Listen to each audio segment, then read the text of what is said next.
Good morning, everyone. Welcome to another episode. Diversity is the game changer. Um, I know probably this particular night was not that much sleep for many in our world. It's due to political situation, and for me as well. I'm Ukrainian, but I'm so happy today that I have. um, Very special guest, and I can really distract beautifully my thoughts because it's not about politics. It's about something which always just can be happy and helpful and healthy. It's about sport. And welcome to our episode. And the title of our episode today: From Football Field to Social Impact. And Anton del Rosario's journey of leadership, diversity, and legacy. Welcome to the show, Anton. Thank you. Thank you very much for having me. Yes. It's a pleasure to be here, and it's nice to be able to speak about football. Yes, we speak about football, and we already were joking before we start recording because I said, actually, I'm not maybe that girly football girl, and I try to pronounce different names which is connected with Philippine football, and that's actually was completely correct. So I said maybe in my previous life I was playing Philippine football because I could really all the names, but now I will make a short introduction for our audience of our very honorable guest. Welcome to Diversity, the Game Changer, and today we are joined, like I already mentioned, by Anton del Rosario, a former professional football player, co-founder and co-owner of Maharlika Manila, and the visionary leader behind the Sevens Football League. Anton represented the Philippines national team Azkals for over a decade, earning recognition both for his leadership as team captain and for his impact on football in the Philippines.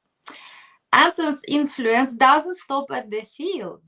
He's using sports as a platform for social change, community empowerment, and sustainability. From launching the first 7A side football league in the Philippines to his dedication to creating opportunities for youth, Anton's journey is nothing short of inspiring. So, welcome and let's dive in your incredible story. And questions, I love my first questions to everybody because not many people they maybe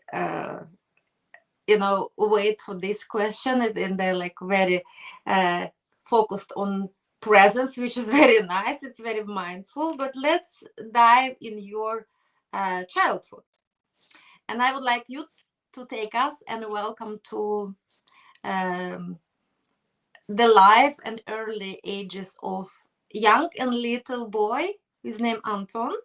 And I know you've played, of course, and loved football since you were a small boy, right?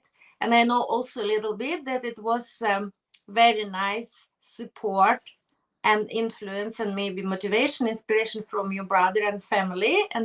But I don't want to steal the story.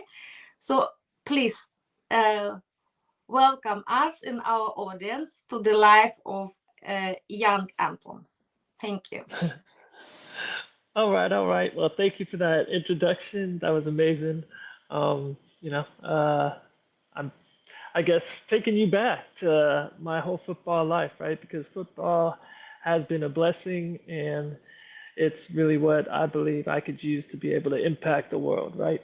So going back to when I first fell in love with football, I must have been, 2 years old, right? My Oh, dad has a photo of me holding a football, running around the field, and so I always imagined that picture, and I guess that's the youngest time I found myself holding a ball, and it was captured on film, right?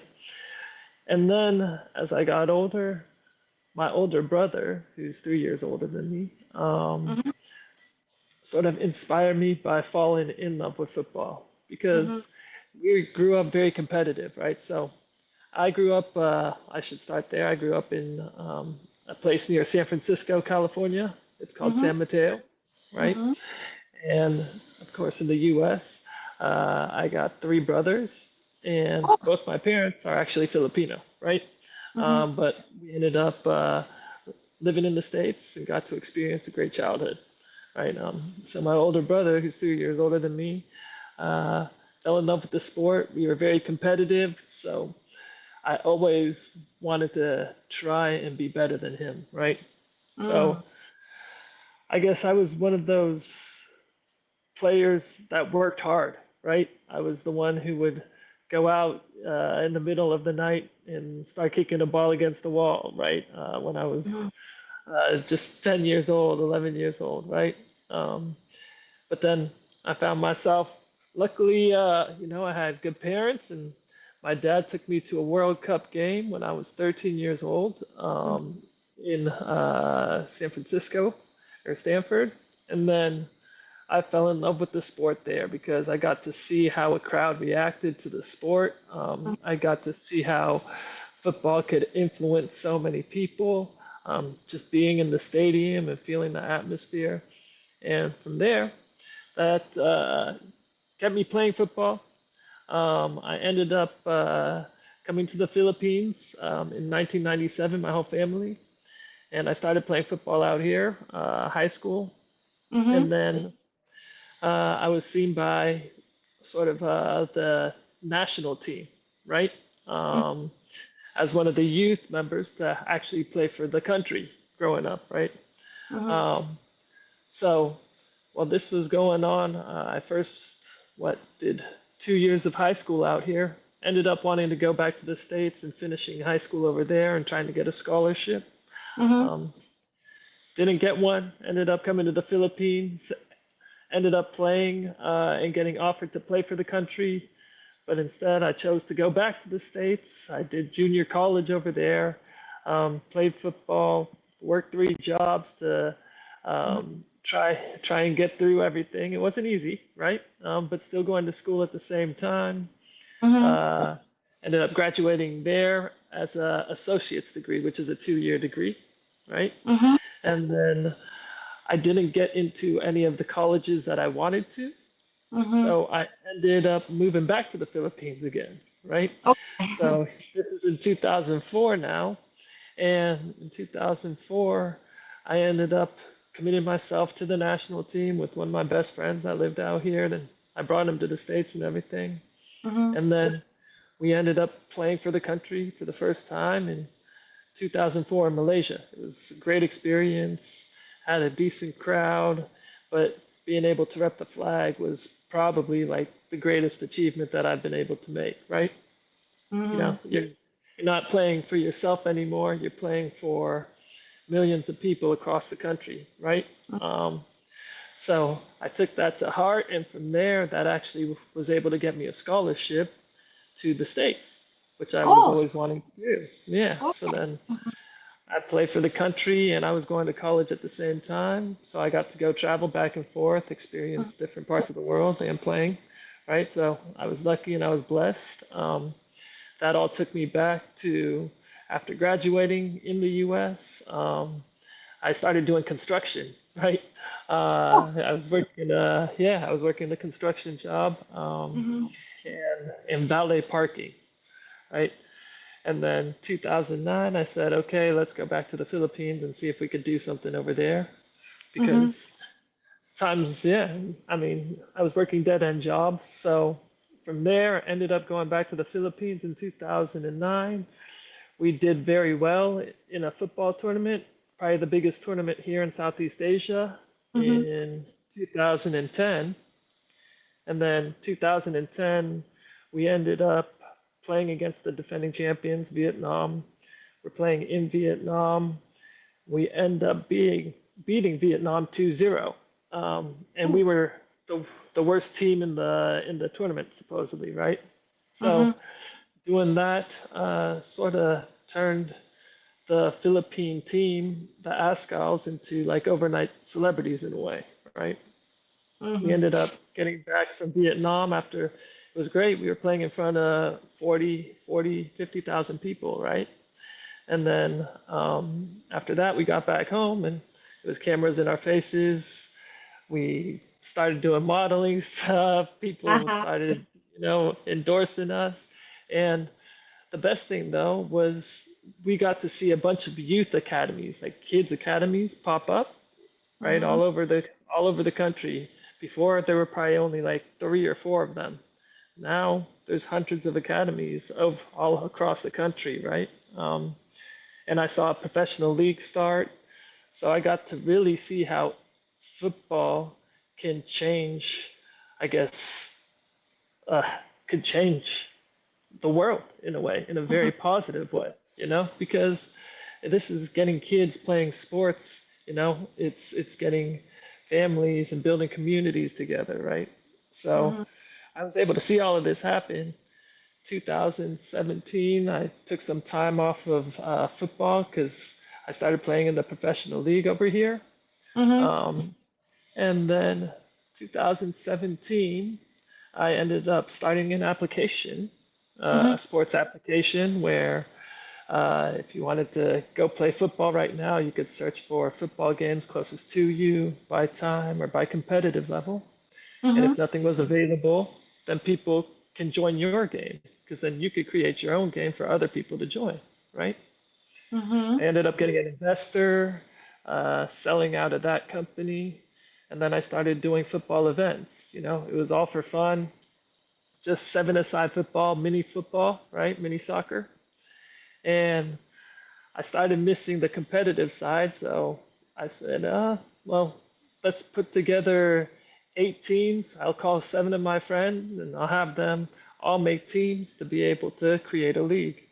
Ended up doing that with 8 teams in one city out here in Manila area, right? Mm-hmm. We did well. People loved it. We had some celebrities playing in the league. The competition was there. And then we started my second season. We got the second season on TV. And then a group reached out from the Americas saying, hey, seven-a-side football is not under FIFA. So we're creating the FIFA or the governing body for seven-a-side football. I said, okay, this sounds interesting. We ended up joining them as a member of their organization, Mm-hmm. and then we ended up bridging away. So I realized that we can create the sport of seven-a-side football, right, globally. Mm-hmm. So what I started doing in Asia over the last 7 years was reaching out to other countries that have seven-a-side football leagues or events that go on there, and I sort of create the Asia Cup of seven-a-side football now. So this is where sort of football's taken me, and I guess one of the nice things that I picked up along the way was during the pandemic, I was asked to start a professional team, and Mm-hmm. um, I guess from my leagues, they knew that I had a lot of players that played in my league and I could put it together. So I ended up putting a team together called Maharlika, which means lawyer, right? And we used our team as sort of like a platform for players to, if they didn't want to go play for another team that was too far away, and this was more flexible and convenient, we took them in, and if they would get offered from another team to get picked up, for obviously it turned into like a player pathway for us, right? We wanted to be able to help these players out. One of my advocacies is very much to help players, especially from my area, San Mateo, San Francisco area, to be able to give them a pathway to come over to the Philippines and then play some football here and Mm-hmm. then earn contracts elsewhere, right? Mm-hmm. So I mean, I'm proud to say I brought what 7 players from the U.S. over here to be able to chase their dream, help them out, right? Because I know how difficult that was over there, doing it on my own, right? I Mm-hmm. got lucky. God blessed me. I don't think it's luck anymore. I'm very godly with it, so I probably shouldn't be talking about that on here, but you know, yeah. So this is where my life is now. I'm very much focused on growing seven-a-side football, and football has been my life. Wow, amazing. Thank you so much for sharing this beautiful story, which gave me opportunity to once more to train, uh, really listening without already making question all the time, every minute, because I'm not good listener at all. And I was really like, and in the beginning I was focusing not to interrupt you, but then your story was so interesting that actually it took me much more and more. And now I will try to remember all the questions, right? So you let's start from the childhood. And I think it's very amazing that our show called Diversity is the game changer, and you have already presented so diverse experience, diverse life, how you could combine, and you had to combine two different cultures, right? Two different regions, two different countries to build up your life, to build up your career, your pathway, and to combine, like you said, okay, in one environment it was very challenging. You had to have three jobs, language to fulfill your dream. You wanted to make college, and you have to travel back and forth. And of course, it's because, like you mentioned many times, you were lucky and blessed, and I believe in God strongly. So I believe, of course, but not but. In addition, you have to work hard. You have to have determination, perseverance. It's not just about, so of course it's due to all these efforts in this marvelous job, initiative, time, hard work and training you have invested into. That's why now you can also help others, right? So it's a incredible story, and I like the idea that you already mentioned that sport, it's true, it's not just, and football, it's not just about okay, physical condition. Of course it's joy, it's competitiveness, it's cool for guys. It's like at the end of the day, it's also very sexy because every girl love football players. Come on. And then, like you said, like, okay, one day you just celebrity and you see you became like a model, and that of course it's a lot of also like a challenge and like seductive part that suddenly you can miss your path and be that. But I love the idea that actually your your path is so right, that actually by having experienced all that, you want now to help people. You have built your own career. Of course, you're still very young, it's just the beginning. I'm sure you will be doing more, but it's so motivational, inspiring for other people that, wow, you're so young, but you really wanted to also, to do something for community, for other uh, I for I don't know how. What do you consider young? what I consider what What do you consider young?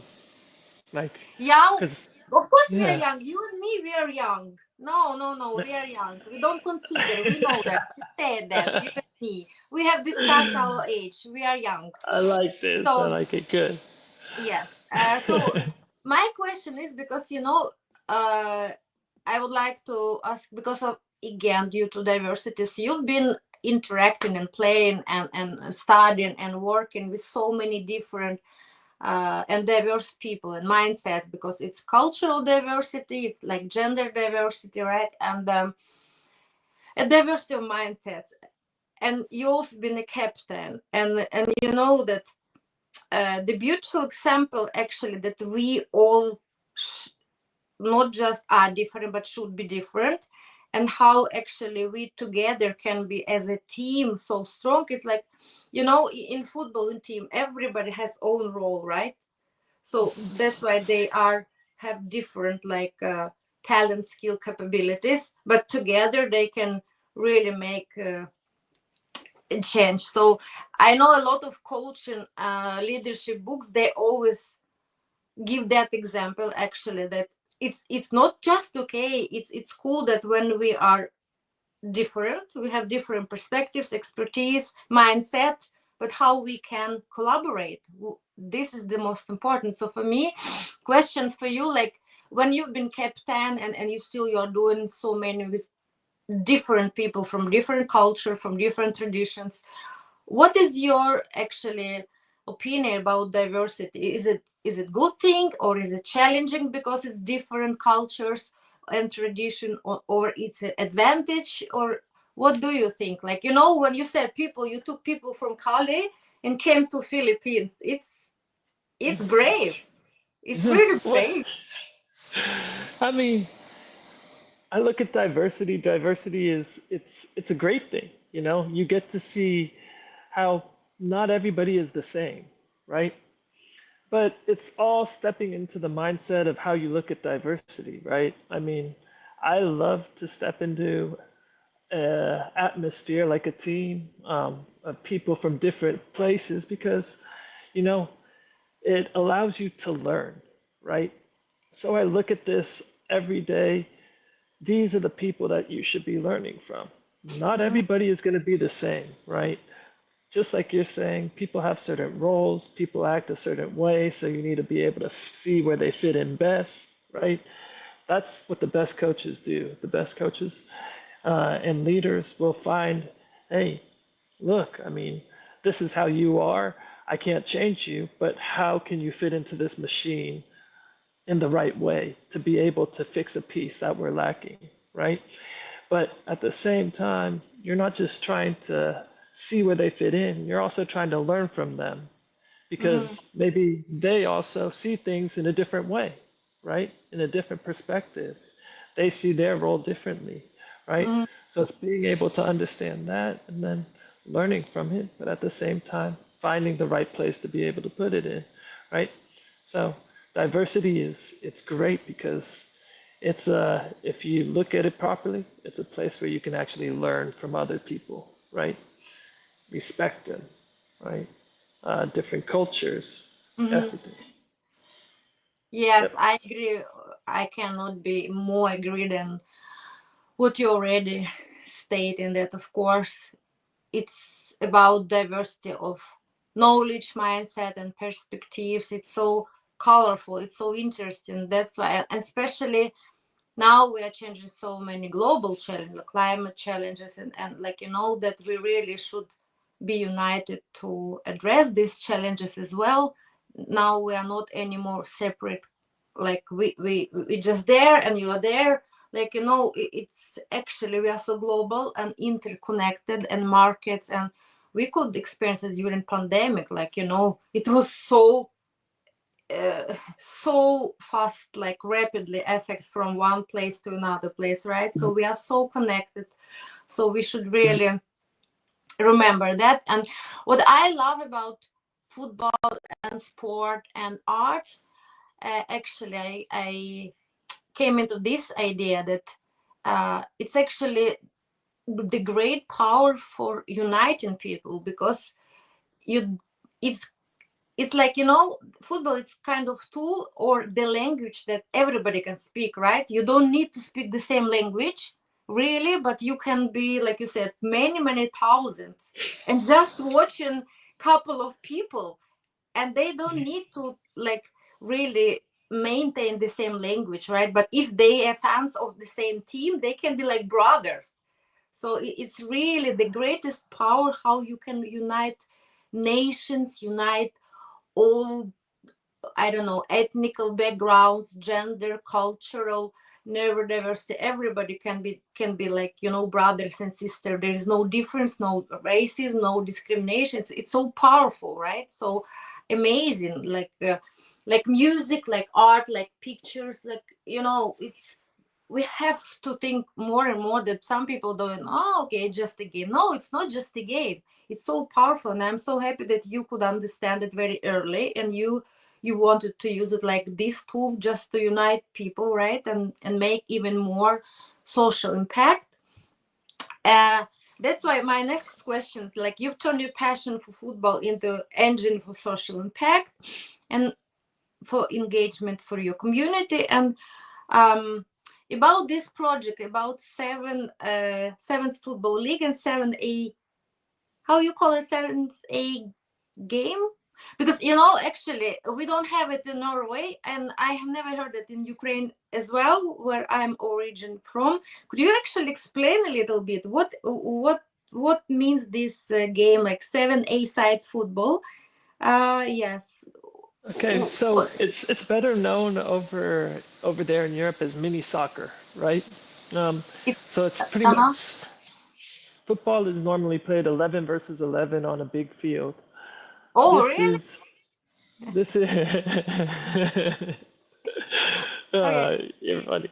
Well, no, but this is on a smaller field and it's 7 versus 7, right? So we are looking at another version of the sport, kind of like what futsal is, kind of like what beach soccer is, right? But if you look at sports globally now, you Mm-hmm. see other sports popping up. Mm-hmm. Like if you look at tennis, they now have Paddle. pickleball, they have paddle, right? Mm-hmm. Mm-hmm. And they're probably the most quickest growing sports in the world, you know? Mm-hmm. Mm-hmm. Um, but then I look at basketball. Basketball is 5-on-5 normally, but now you see in the Olympics they have 3-on-3 basketball, right? Really? Wow. Yeah. Lydia, wake up.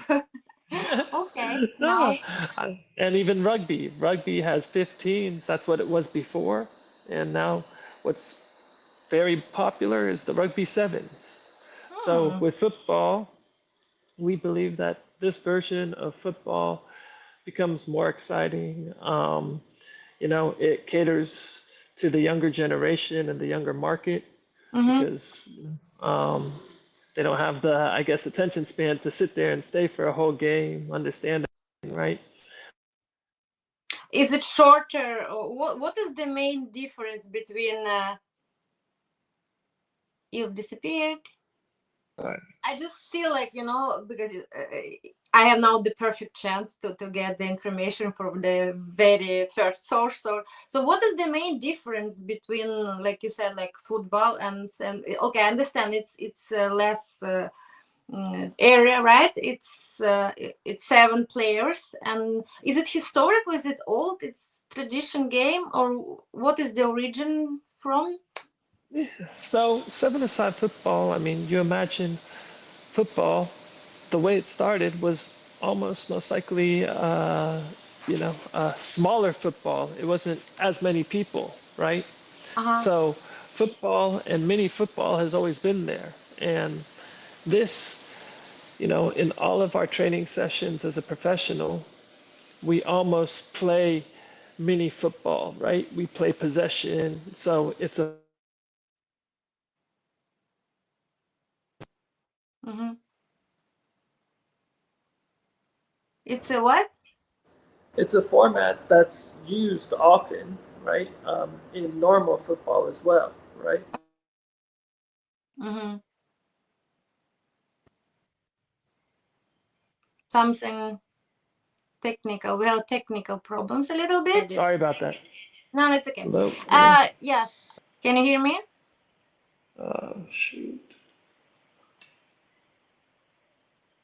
I can still hear you and can see you well. Let me see. Is this working? Yes, yes. You can hear me? Yes, yes, I can hear you. You said you're not gonna hear me. Okay, one Can you hear second. me? Let me check my audio.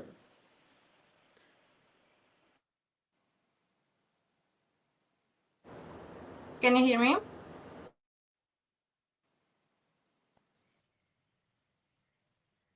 Hello? Yeah, can you hear me?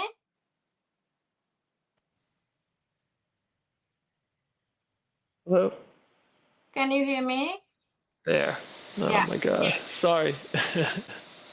It's Saturday. Probably your phone want to get rest or doesn't want to work, right? Want to have digital detox. It's normal. Yeah, okay. So about rules now, you explained me a little bit. So yes, it makes sense. Of course, some people may show up when it's training, when it's always like the version to play with not that many people. Um, so cool. and this league, this also it's both for female and for males, right? Yes. So we have a female division, we have a males division, and we even do kids, right? So now we're in 16 cities across the country, and we set up events in all of these different cities, and then we select the best players to represent the country. So, just like how I was able to experience playing for my country, um, this is how I get to sort of give it back to other kids now, right? So now Mhm. these kids can play for their country. Amazing. And you told that you brought, it's cool, like it's seven as football league, and you said it took you 7 years now to build that, and you took seven uh, people from California. It's like 777. It's amazing. That's funny. Yeah, that's fine. That's, Notice that. You know, about I just wondering this because you've been like back and forth all the time, so it was kind of already um normalized for you. But for these people you brought from California, what do you believe? What was the biggest transition, or you know, difference between these two places? What do you believe, even for you, between America, between California and Philippines, if you could mention like cultural, I don't know, traditions or something which is really very different? I mean, well, instantly is, the poverty side, which is sad to say, right? Mm-hmm. I mean, being very real, coming from the U.S., you don't see a sizable amount of poverty, right? Especially in the streets and stuff. But when you come to the Philippines, you see this, right? Mm-hmm. But then, um, and so that was the biggest culture shock, I guess. But then when it came down to, how happy people were, though, out Mm-hmm. here in the Philippines, they were they're the most friendly people. Or I can't say they. I mean, I'm Filipino too, so I guess Mm-hmm. I feel like we're the most friendly people, right? Mm-hmm. I guess the culture is known to be very serviceable, so then we like to service and I guess help others or do things for others, right? So that's what was great about here. Everybody spoke English, which was great, right? Um, well, back in I guess the late 90s when I first moved out here, um, it was hard because I was in high school, and high school is probably supposed to be the funnest time of your life, and when you move in the middle of it, it's it's a little crazy. But then I was actually treated very well, right? And possibly because I played football, right? Yeah. And so I Yeah. made friends right away, So um, it was it was nice though, because I got to learn a lot from the culture over here, and I wouldn't be the person I am today if I didn't experience all of these things, right? Um, Mm-hmm. and now, like I say, I mean, I very much understand the path that I'm put on. I trust the path that I'm put on. And I really think God blesses you with something. Um, and how can you use that something to impact, right? And to help others. And so God blessed me with football, and now I get to use football as a way to give back. Oh wow, it's so beautiful story. It's true. It's like, you know, the most I also believe in that we have, all of us, we are unique, and we have our unique calling inside. And many people take, I don't know, maybe luckily or unfortunately, many years to recognize, to understand, to acknowledge what they are calling, right? And then actually to be able to find the courage or freedom to follow that, because not many people have this privilege, right? Because, yeah, like you said, poverty and other conditions which can take away this possibility. But I think for many people who really were blessed from the young age to at least know what they're calling, and to have this goal to work towards, right? And then when you already have achieved the goal, and then the next question always, okay, what can you do with this gift or skill or talent, right? And the most beautiful things, I believe, we can get it to impact, influence other people, right? To give more, to share. And we all the time, actually, I checked by God, because people sometimes, like, they, oh, when they get suddenly a lot of power or um, popularity, right? They can be like, they can choose different path, but I think Yeah. the most beautiful and right way, it's actually when you can mostly be giver, not taker. That's why I want to ask, what are your most important, like, community project now, and maybe you have even bigger dreams or goals. What maybe, I don't know, even more plans you want to devote your time and skills, and yeah. Um, I mean, when it comes down to this, I guess a project can't get bigger than wanting to be able to try and create a sport, right? Yeah. Sport, if you look at sport, something that you said in the beginning, you talked about soccer being joy, right? Um, we like to use that as sort of our values, right? On our driving values on why, why we do it as our why, right? Is joy. We say J stands for jobs, right? So you understand how many jobs by creating a sport would create, right? For Mm-hmm. seven-a-side football, you imagine everything that happens in 11-a-side football now happens in seven-a-side football. So all of the coaches, the players, physios, kitmen, all of these people, Mm-hmm. even for the youth, you then create all of these jobs around the world because now people have another skill set that they don't have to redevelop, but they can use it towards building more, I guess, seven-a-side football, right? Mm-hmm. Then we look at the opportunity it brings for people, right? Players that don't make it in 11-a-side football, players that have a different skill set that's better for seven-a-side football, players that feel like they're getting too old, right? Mm-hmm. This they can now have another opportunity to come play and chase their dream. And lastly, we say the why, right? The why Mm-hmm. is the youth. Youth, because now if you're able to sort of create this dream and turn people into role models in another sport, right? Mm-hmm. Then you're allowing the kids to be able to dream about being professionals in a whole new sport again, right? So that's why we use JOY, joy, right? Jobs, opportunity, and youth.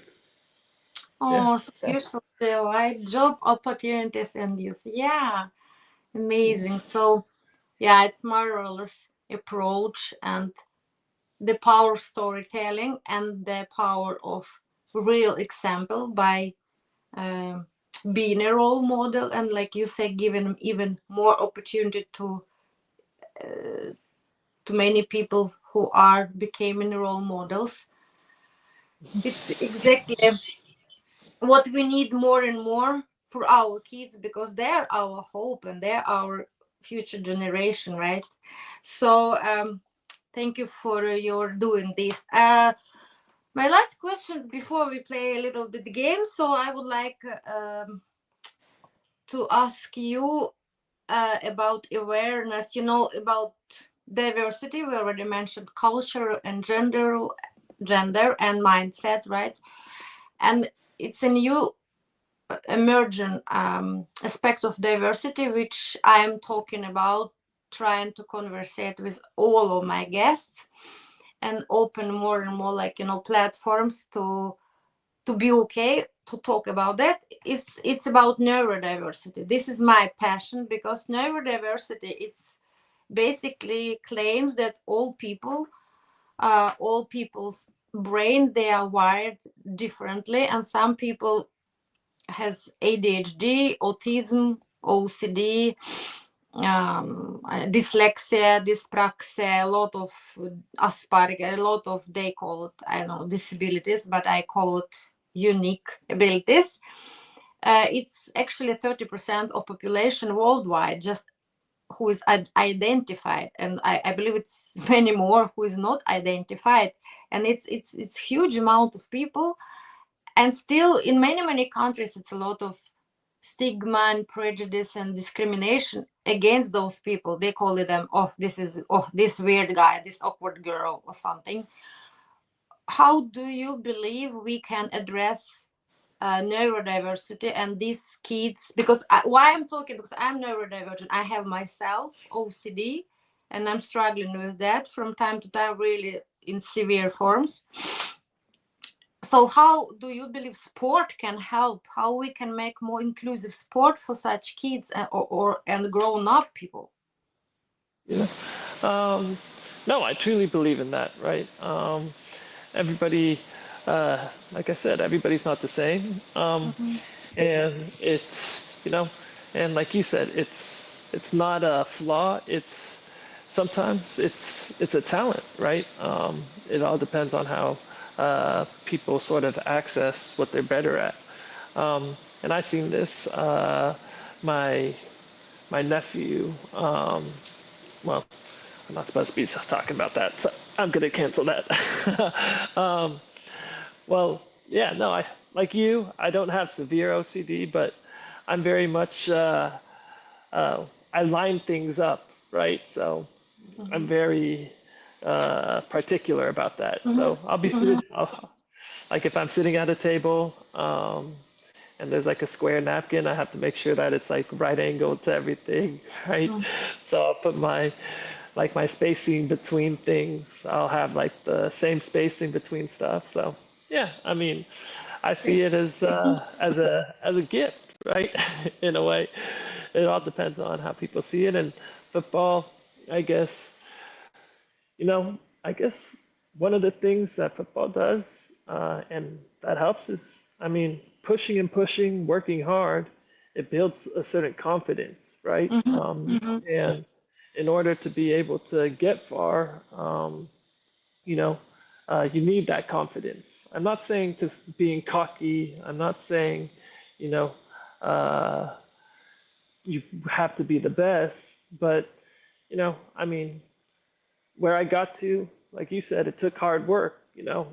I was that kid who, would joke around with their friends and say, "Oh, I'm going to take it easy and not run the mile too fast," right? But I'd be the kid that's out there trying to beat my time every time, So, I'll remember those type of things, and as long as you're wanting to get better every day, it sort of teaches you a focus and teaches you a confidence. And Mhm. I think that really helps with, I guess, people like us in a way, right? Yeah, So, I think it's very important to give a message to everybody, but also especially maybe for youth and kids. Yes, it's not like you said, that's beautifully uh, underlined by you. It's not about perfection, it's about progress. And and it's not about competitiveness maybe that much all the time against other people, but maybe against a little bit better version of yourself, which you can make by progress. Because perfectionism, exactly. like OCD, it's actually another, because OCD like spectrum, right? So Mhm. that's why, like, maybe it's from 1 to 10, nobody like zero, nobody maybe 10. Like you're maybe sometimes like 2 or 3, which you describe. And mine can be 2, 3, but some periods like when the war broke out toughly in Ukraine, right? So it was so hard on me. So it came like flashback, very severe, right? So I mean, all these things, like you said, it's very important. It can be kind of not healed. You cannot grow, live out of and grow out, but you can grow in how you can approach them. But confidence, like you said, it's very important to have, especially like for me, when everybody maybe around say, oh, she's not good enough, she's broke, she's like, and we like best most harsh criticism with ourselves, right? We're like, oh, I'm not good enough, I'm not like that, I'm not worthy. But then if you work a little bit every single day, it's not about really be like perfect, but okay, maybe in football, actually maybe in professional sport you have to be one of the best, but still I think it's about joy. Even if you lose, you have to lose with grace, because if you actually, how then you know the joy of victory if you never lose? It doesn't work Exactly. like that in life, right? Without rain, no rainbow. You get used to everything. You cannot eat like, I don't know, best okay, I have sweet tooth, best cheesecake ever with salt caramel every single day. Okay, I can bake it, but sometimes you need to have something sour and salt. That's why it's so important, like, to know a little bit progress, a little bit that still, and just determination, and that you show up, because you know I think that in football, and actually in every single day life, right? Motivation, inspiration, it floats, but discipline, this hard work, it's what you can do, right? So, I oh, mean, now I sound like actually a coach for those kids now. So no, one what you're day, saying. if you need more inspirational coach for sevens, so you can call me. You see, you can coach me first. What should I do? Learn the rules actually perfectly, and with my OCD, actually we can use my OCD towards that, right? You never There know. you go. You Yeah. see, because we have like pattern recognition, like, and that's why Yes. I told you, oh, you have like 7 years, seven football, like seven this, because my analytical skills, they're like immediate 7 7 7. Maybe other people, they could not even put notice to that. It's strange, brain. I like that. No, But at hey, least we know if we have special issues with brain, at least it's the evidence we have brain. Cool. that's crazy. I Yeah. think the exact same way. Very pattern, right? Yeah. Everything for me Yeah. is a pattern. Mm-hmm. Mm-hmm. Um, I say if I wasn't a professional football player, then I would have been a professional poker player because I Ah, very much I like cool. patterns. So But poker's like one of maybe my you can favorite. maybe you can merge sometimes, like, to even to give more challenge to your brain muscle. But we are Exactly. still young, so maybe one day I come and take over you, and you start poker career. Okay. It's fun. I hope one day we actually can meet and talk a little bit more about our patterns. It's really fun. Yeah, Before we wrap up, crazy. actually, so I would like us to play a little bit. We start from childhood, and I think you were so close to Disney and everything, so it will be very easily for you to recognize this little beauty. Oh, Which yeah. fairy tale is it from? Aladdin. Yeah, Aladdin. There you that's correct. go. This small beauty I bought in Morocco, pink one. I love pink one, my favorite color. Totally unusual for. Oh, what is it? Sorry. Pink? Something pink? This this is my pig. My pig. Say Oh, hi. oh, This your. this is Oh my little girl. Yeah. This oh, your this is my baby. What's her my name? Darla. What's a beautiful? Because my one, okay. Sometimes in the evening when she's tired, I can make podcast with her. But in the morning, I have also baby, and everybody like asking me all the time. Oh, do you have a big dog or small dog? And then I say I have a long dog, and everybody immediately, oh, you have a wiener dog? I have no sausage. Yeah. I have You have so one. really have, yeah, and she's my, like, we study together, we sleep together, we make podcasts together, but in the morning she's like everywhere she can. It's her name Chanel, she's fashionista. In passport she's Chanel Noir. Yeah. But okay, about Aladdin, yes, That's maybe next funny. time, I can show, we can make introduction between our babies. Yeah, So that's Aladdin, good. my lamp a little bit tricky, not that big, so it can fulfill one wish, but it makes sense. You are kind of jinn yourself, you make so many wishes true for so many other kids and people. So maybe that's fair that you can make a wish and I can do special stuff. We and put here like, and then this wish guarantee will be fulfilled. What kind of wish could that be today? Can be small, can be big, can be whatever. For me to Yes, wish, you can consult with your baby, with Darla, what she thinks about. if I had one wish and I was able to grant that wish right now, I guess it would be, let's say, uh, you know, completing my path on this world, which is what I said would be making seven-a-side football an official sport, just so I'd be able to impact almost every person in this world, and my legacy doesn't just stay on from here; it stays on forever. But I get Mhm. all do this because, like I say, I mean, God blessed me with this, and this is all for Him, right? So, in our way, how we could help the world, right? Like what you said, sports can stop everything, right? Mhm. It can bring everybody together, and that's why the world could use another sport right now. Yeah, me. I also I believe it's so beautiful wish and it's so important just right now. So I'm really joining your dream because especially now in this crazy political situation, in particular for my country, we really need something magical that people cannot be even more separate. They really need some special magic tools how we can unite people. So Yeah. yeah, let's make it here. Yes, and she is agree. Start working hard, even I on. appreciate that. Yeah. Thank you. Could use all the help. Yeah. Okay. So thank you so much to you and your baby that she's sharing you with us on Saturday. Darla, you should say hello to her. Nice girl.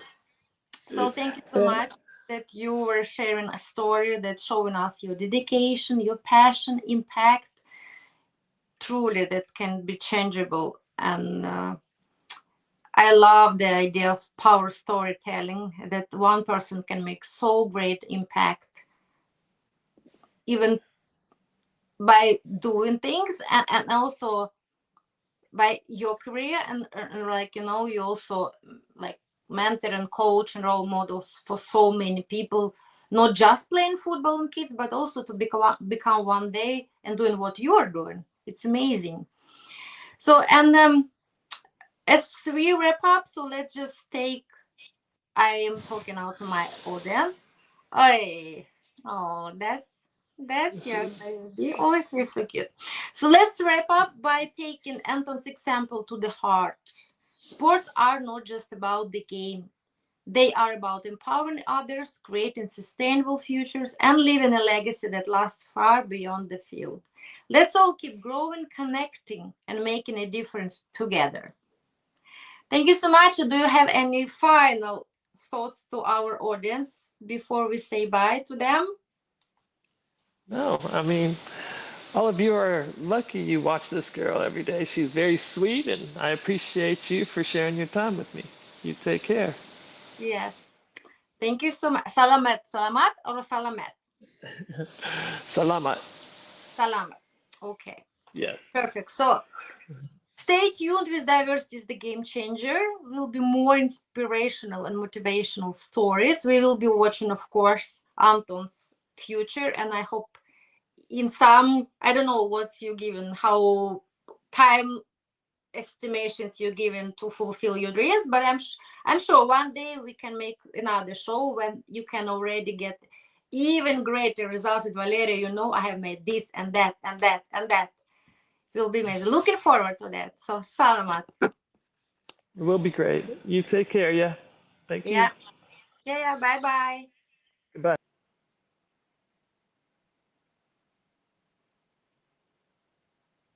Hello.